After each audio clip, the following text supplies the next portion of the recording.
వన్నెల పతాకం మరోసారి రెపరెపలాడింది. నెల్లూరు జిల్లా శ్రీహరికోటలోని సతీష్ ధావన్ స్పేస్ సెంటర్ నుంచి గురువారం మధ్యాహ్నం 12:50 polar satellite launch vehicle C-33 వాహన నౌక విజయవంతంగా నింగిలోకి దూసుకెళ్లింది. భారత దిక్సూచి వ్యవస్థలో చివరి ఉపగ్రహాన్ని రాకెట్ విజయవంతంగా కక్షలోకి ప్రవేశపెట్టింది. ఈ ఉపగ్రహ భూతల ఆకాశ సాగర దిక్సూచి సేవలను అందిస్తుంది.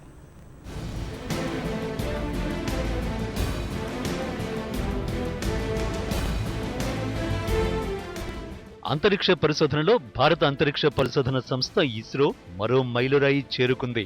స్వదేశీ నావిగేషన్ వ్యవస్థను అభివృద్ధి చేసే లక్ష్యంతో రూపొందించిన నావిగేషన్ ఉపగ్రహంతో నింగి కగిసిన PSLV C-33 రాకెట్ ప్రయోగం విజయవంతమైంది. ఇప్పటికే 6 నావిగేషన్ ఉపగ్రహాలను విజయవంతంగా కక్షలో ప్రవేశపెట్టిన ఇస్రో సిరీస్లో చివరిదైన 7వ ఉపగ్రహం Indian regional navigation satellite system IRNSS-1Gని రోదసిలోకి పంపింది. ఈ ఉపగ్రహ ప్రయోగం 20 నిమిషాల 19 సెకన్లలో పూర్తయింది. నిర్దేశిత సమయంలో GTO కక్షలోకి శాస్త్రవేత్తలు శాటిలైట్ ను ప్రవేశపెట్టారు. Safely from the umbilical tower. PSLV बिल्कुल आकाश की ओर हमारे अथक प्रयासों की परिणत एक ऐतिहासिक घटनाक्रम हमारी आंखों के सामने साकार होता हो.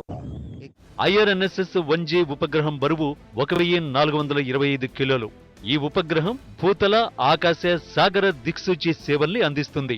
ఏడాది చివరి నుంచి స్వదేశీ నావిగేషన్ సేవలు అందుబాటులోకి రానున్నాయి. ఏ వాహనం ఎక్కడున్నది, ఎటువైపు వెళుతుందన్న విషయాలను ఎప్పటికప్పుడు ఈ వ్యవస్థ ద్వారా తెలుసుకోవచ్చు.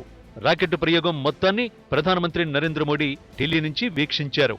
రాకెట్ ప్రయోగం విజయవంతం కావడంతో షార్లో శాస్త్రవేత్తలు ఒకరికొకరు మిఠాయిలు పంచుకుంటూ సంబరాలు చేసుకున్నారు. Satellite thruster development, transducer and system integration.